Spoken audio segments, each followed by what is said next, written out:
Hello and welcome to City Beat. Of course, we are your central source of news and information for the city of Rocky Mount.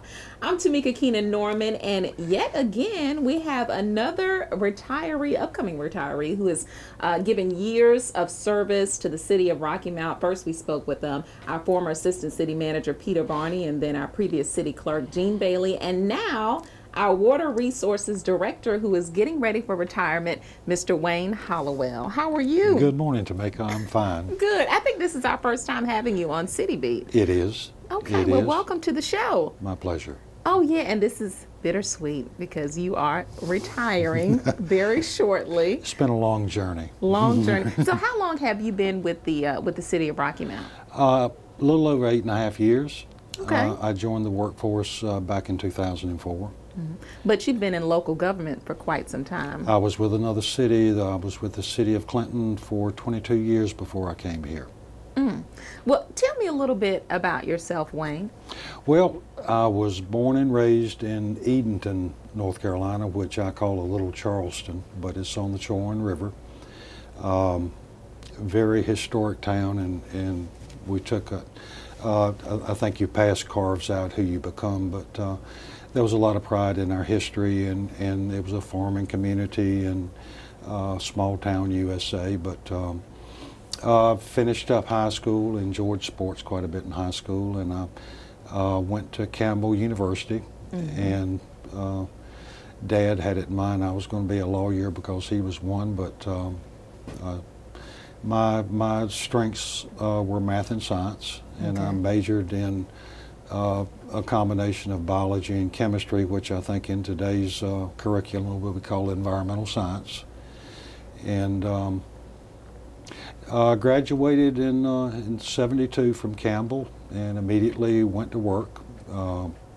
And back in those days, in between the summers of college and high school, my little niche was heavy construction. I would build highways, I would do things like that. And when I graduated from college, the company that I've been working for in the summer said, "Wayne, we want you to come work for us on a permanent basis." And I really enjoyed the industry. It was one of those things that you could work all day, turn around, look behind you, and see everything that you'd accomplished. So I loved running heavy equipment, and I loved the technical portion of it. But the next morning after graduation, they sent me to a little island in South Carolina and said, "We want you to build Sea Pines Plantation." And wow. Worked at Hilton Head for a year, building Sea Pines Plantation, the golf course, and laying the water and sewer. But I stayed in heavy construction. Some of the projects I worked on, Jordan Lake, helped to build that. Worked all over North and South Carolina, Rock Hill and Lancaster and Charleston and Charlotte and Monroe. But spent 10 years in the construction industry, and in 2008 I was doing a project in Clinton, and the public works director there came up to me, and we had a really good relationship. I'd done a lot of projects for him. He said, "Wayne, I'm leaving. I'm going somewhere else, and I think you ought to apply for my job." Mm-hmm. And I had a son at that time, 2 years old, who didn't know what I looked like in the daylight, because construction is very long and hard days. Okay. And so I took a chance and applied for and got the position of Director of Public Works and Utilities with the City of Clinton. And I stayed with them 22 years, and in about 2004, I kind of felt like that I'd slayed enough dragons in Clinton, and Rocky Mount had an opening for street superintendent. And I felt like it was timely for me to move on, maybe a big fish in a little pond, and maybe, you know, I wanted to finish out my career in with another location. And fortunate enough that I came to Rocky Mount, and I became their street superintendent, and I stayed there about 2 years, and then I became their wastewater superintendent for about a year, and then I became their our Director of Water Resources, and I've been in that position about 5.5 years now. So you've done a little bit of everything, been so many different places. I'm sure Hilton Head was really nice. And Back in those days, there was one grocery store. Wow. It was very, very untouched. Yeah, It was really a beautiful place. So I'm just curious about the transition, especially when you came to the city of Rocky Mount from streets and stormwater and all that good stuff to water resources, and how closely aligned were they for you? A lot of parts of streets,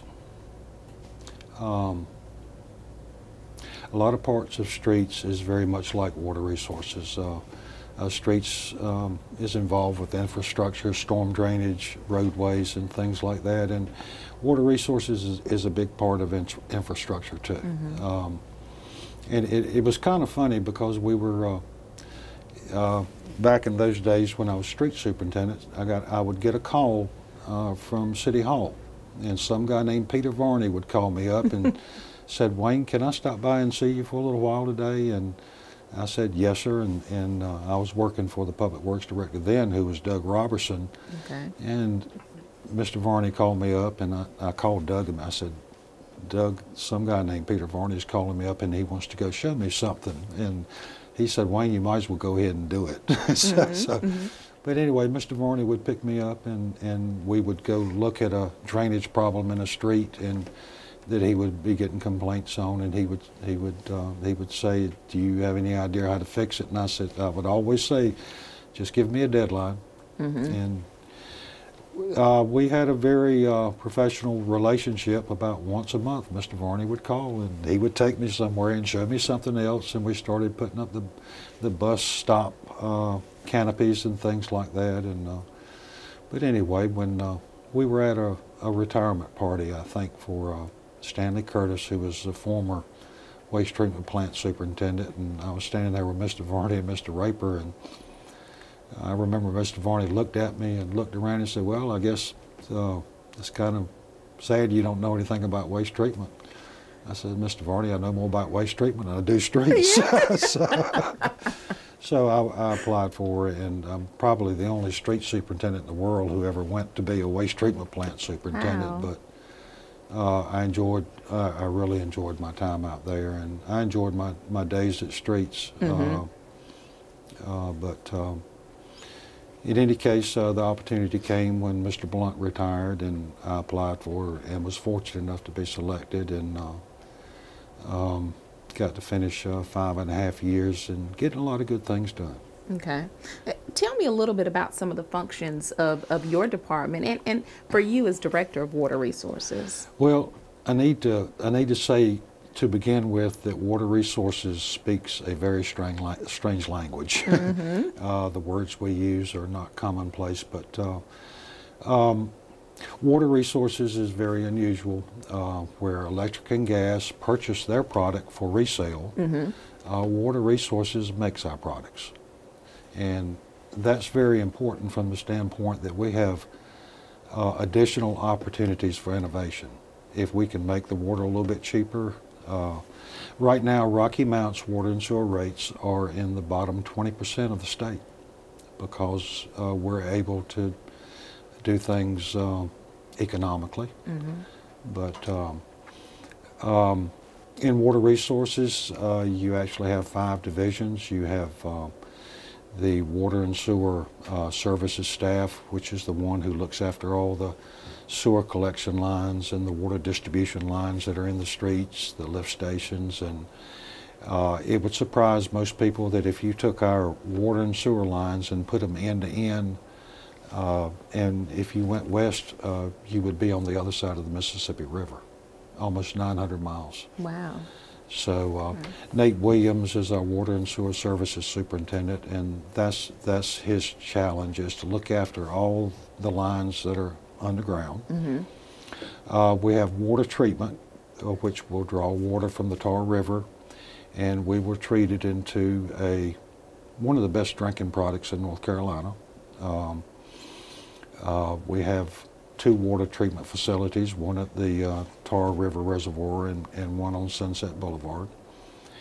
And we have then wastewater treatment, which collects all the wastewater of Rocky Mount and treats it to a standard that is as good or better than the flow of the stream of the Tar River right now. Mm-hmm. And in 99% of the cases, it's far better than the water that's in the Tar right now. Mm-hmm. But that's a huge facility. And then we have another division we call the Watchdogs. It's called Technical Services, but they do all the laboratory functions. They do all the pre-treatment permits.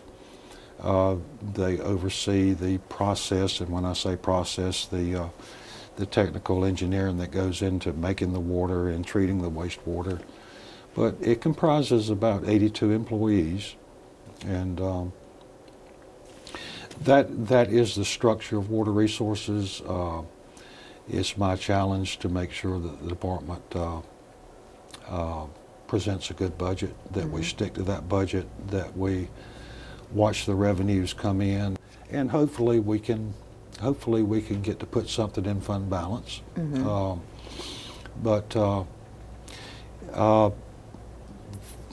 That and overseeing operations. Another criteria of water resources is that we are mandated by state law, and that we work under 20 permits, and we have to comply with those permits. We are legally bound to the point of if we were to do something wrongly, we could be charged criminally. So that's another characteristic, and we have about 5 permits for that the drinking water has to meet a certain criteria, and the wastewater has to meet a certain criteria, and just a lot of moving parts.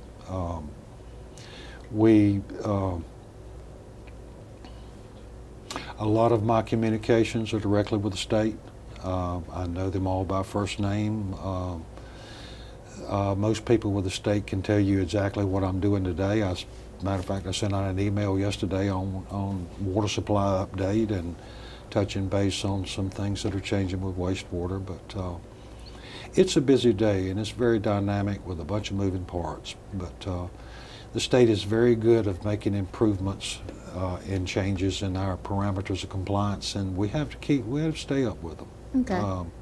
And I know earlier you were talking about your drinking water, and I know back in 2010, one of the things that really stood out was the best tasting drinking water, and that was all under your leadership. And one of the things that I really love is during the staff meetings, Wayne always talks about, we've got this award and this award. Tell me about some of those standout awards, and how do you accomplish that? Well, we have a very strong supportive agency, and it's called the American Water Works Association, and we have the Water Environment Federation Association, which looks after the wastewater. Mm-hmm. But they're a national based entity, and they have a North Carolina base. But in my 5 years, we have taken home either first, second, or third place in best tasting drinking water for 6 years consecutively. Okay. So it would be 6 years, but we have one of the best track records in North Carolina on best tasting drinking water. In 2012, I took my superintendents, and the American Water Works Association came out with a new challenge, and it was called process control, where you actually sit down and you take a written test, and Rocky Mount's sitting at this table, Raleigh's at that table, Charlotte's at that table, and it was a skill-based challenge of basic knowledge and concepts of water and wastewater and mm-hmm. lab and safety and the things that water resources is made of. Mm-hmm. And my superintendents and I beat everybody else handily. And I'll be the first to tell you that we have a very good staff. I would have to say that I've got I was fortunate enough to be in place when the best staff I've ever seen in my life, the most talent was put together. And I can't take credit for that, but I can certainly say I was there when it happened. Right. But, we do, I know that last year, Angela Boswell won the Laboratory Technician Award of the state, and um, we also consider it an award when the state comes and reviews one of our permits and we get an A+, and we have gotten those for the last 4 years, and we're really I'd like to say that the state considers us a model of excellence in quite a few categories. One of them in particular is in drought management. We submitted a drought management plan that the state basically, with people who are drawing up theirs, they say, well, maybe you need to look at Rocky Mounts for some guidelines. So, and I'm not going to hesitate a bit to say that all of these things I'm talking about was under the leadership of Peter Varney. He was a visionary. He was a technician. He gave me the checks and bounds, and most of the things, our accomplishments were also Peter's accomplishments, because he was my mentor, and he kind of gave me the good advice that a lot of these decisions were based on. Okay. So. Like you said, you have a great team, and but one of the things that I know about you is you're also very humble. So you've recognized everybody else, but I've got to point out too that you won a Lifetime Achievement Award recently, right? That was really, we have an association, North Carolina Operators, Water Operators Association, that takes the time that when someone hits a 30-year threshold in the water industry, that they recognize them. So it was kind of like I told you when you wanted to release that. I said, let's worry more about quality than longevity. Oh my goodness. But that was their way of identifying the people in the water industry that had served for 30 years. And it's certainly a very prestigious presentation, but I'd rather be remembered for how well rather than how long. So, but no, I'll be very quick, and it's very easy to brag on my folks, not only the superintendents, but the operators and all the people that we have, because my superintendents, they strive for excellence. They do, and it's the nature of their business. And very proud of all of them, and I consider that to be one of my legacies, is the people that I left for, who takes it after I leave. So how does it feel, retirement?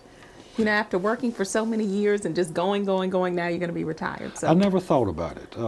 I've never thought about myself being the age that I am, which I'm not going to tell you what it is, but Mark Twain once said that a man who picks up a cat by the tail learns a lesson he can learn in no other way. And that's how I would categorize retirement. You really don't know what it is until you pick that cat up by the tail, but I can say that I'm going to stay involved in the water industry. I've got perspective for at least part-time work after my retirement. I want to win the award for the best grandfather in the world. I have a grandson 2 years old named William, who's the son of my first-born son, Wayne Jr. And he's adorable too. He's a sweetheart. He is. But I'm looking forward to that.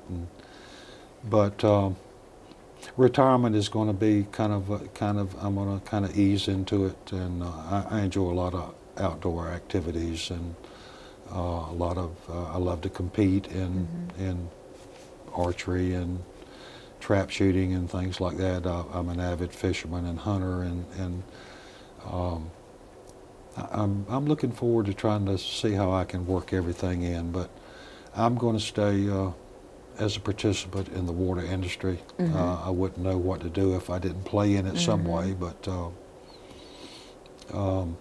I'll let you know how retirement goes. Okay. But I'm looking forward to it. Okay.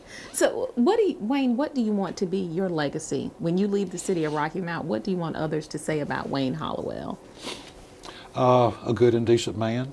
I think that's something we can all strive for. I'd like to be remembered for cherishing the human element of the employees, and that's what I celebrate as my greatest legacy is, Since I've been director, no promotion has been given outside of the city workforce. We have managed to take our talent, develop it, and put the right person in the right place, and that's our success. A lot of my visions are nothing but visions unless you can get your workforce to buy in with you. I've been very fortunate of that. We did a lot of great things together. I walked straight into the drought of 2007, which has been categorized as the worst drought of 500 years. So I got my feet wet very quickly with what little bit of water was left. But some of the things that we got done together is we were one of the first in North Carolina to make interconnections with our other cities. Okay. We have 2 water connections with Wilson. We developed an existing line to where we were now in connection with Tarboro. And I failed to say, but Rocky Mount represents, with the exception of Tarboro, all the water and sewer needs of both Nash and Edgecombe County. We have 7 resale customers that we sell water to, provide water to, and accept wastewater from. But we actually, last year, we set a milestone by actually sending water to Tarboro when they were in trouble with their process and water treatment. We got a lot of good things done together, and I think most of it was the improvements in the operation of our departments and nurturing the human element. And it's one of my theories that you can give an employee the right equipment at the right time, and you have broadened the scope of that employee's ability to do his job. And equipment is cheap compared to an employee's cost. And we have made sure in our capital improvement budget that the right equipment is coming at the right time, and that it's justified, and that it will improve performance. So I think it goes back to the days when I was a contractor, and we used to have an old saying, if you only had to move earth one time, you made money. And I think that that lesson has stuck with me. Even when I came to the city, we weren't making money, we were saving money. And that being in the private industry has followed me ever since those days back in construction.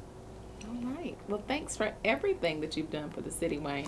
Well, I've had a good time, and the city of Rocky Mount has been very kind and good to me.